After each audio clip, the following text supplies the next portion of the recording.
Hi, I'm a recovering addict. My name is Steve. This is On Life's Terms Personal Story Series, Episode 10. This story appears on page 176 of the 6th edition of the Narcotics Anonymous Basic Text. She found NA when she was only 15.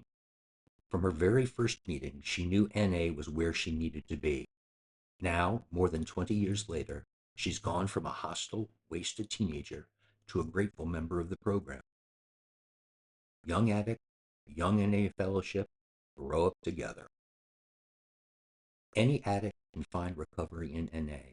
Even a 15-year-old girl from an island in South Florida who learned to drink coffee and hang out with mostly 30-year-olds because she knew her recovery depended on them. Even when they hit on her, teased her about getting clean so young, told her how lucky she was that she didn't have to go through real pain as she suffered silently from her past. Sexual abuse, drug overdoses, promiscuity, arrests, violence, loneliness, guilt, paranoia. The thing she wanted so badly to say was that although she was different, younger, in their eyes, her pain was just as devastating to her as the pain of a homeless junkie or anyone else. She was ready to quit. She was asking for help. There were NA members who told her she was too young to be an addict. Others avoided or shunned her. Fortunately, there were those who told her that she earned a seat in Narcotics Anonymous and to stay and fight for it. I remember the first time I heard the message of recovery, stumbling in wasted after the bell rang for my freshman high school English class wasn't unusual. When I walked in that day, I realized something was different.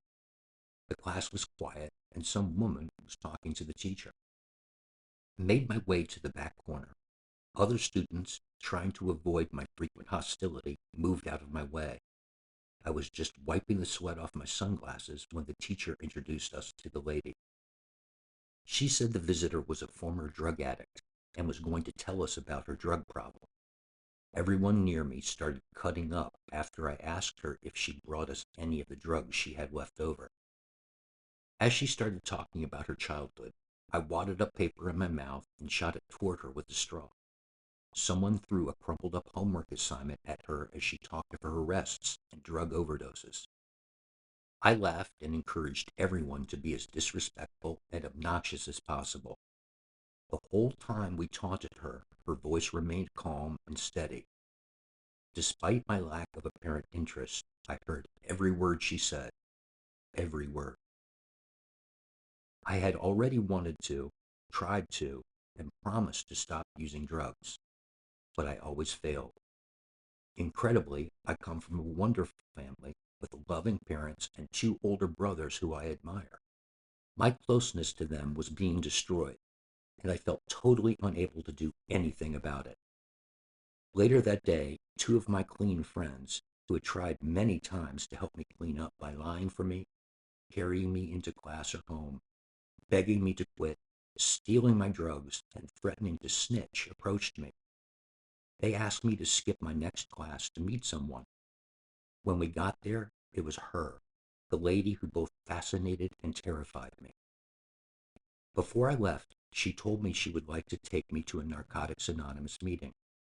She said words that would later give me comfort. She confidently said, "You never have to use again, just for today."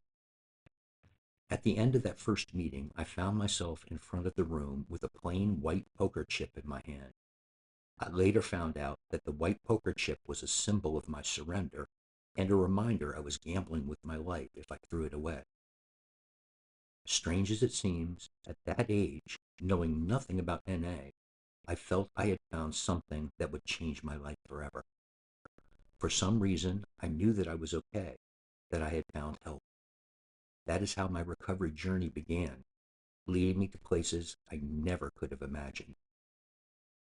Over time, I would learn about the traditions and the NA service structure.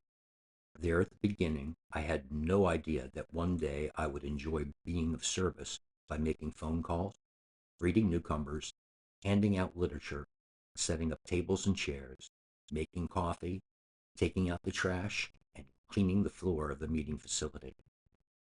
Despite pressure from all the other teens just doing time, I was blessed with a willingness to get a sponsor and build that relationship. I had no idea that I would be sponsoring many women over the years because I had something worth giving and was willing to give it because someone else gave it so freely to me. I was blessed with the gift of taking recovery seriously. I listened and stuck with the winners, like I was told. I trusted my sponsor's suggestions to attend the World Convention in Chicago and met and shared recovery with addicts from all over the world. Many of them are still clean today, and I consider them my brothers and sisters. I have also seen many addicts whom I love die. I didn't know that one day the woman who shared her story in my class would relapse, overdose, and die after having 3 years clean. I didn't know that one day I would pick up a 20-year medallion at the group she started, my home group to this day. I had no idea of my good fortune for grabbing onto NA not only at my young age, but also at an age when NA was young. I believe in the NA message to my core, not just from all the gifts of recovery, but from the terrible pain I've faced in recovery as well. There were lonely, horrible times that I didn't want to live through, and the times when I couldn't hold on. But God, the 12 steps, and other recovering addicts pulled me out of them, clean. The Narcotics Anonymous message that I struggle to live each and every day in my heart is still as relevant for me today as it was when I first heard from that woman who had the courage to share her story in my high school class. That an addict, any addict, can stop using drugs, lose the desire to use, and find a new way to live. Any addict, even you.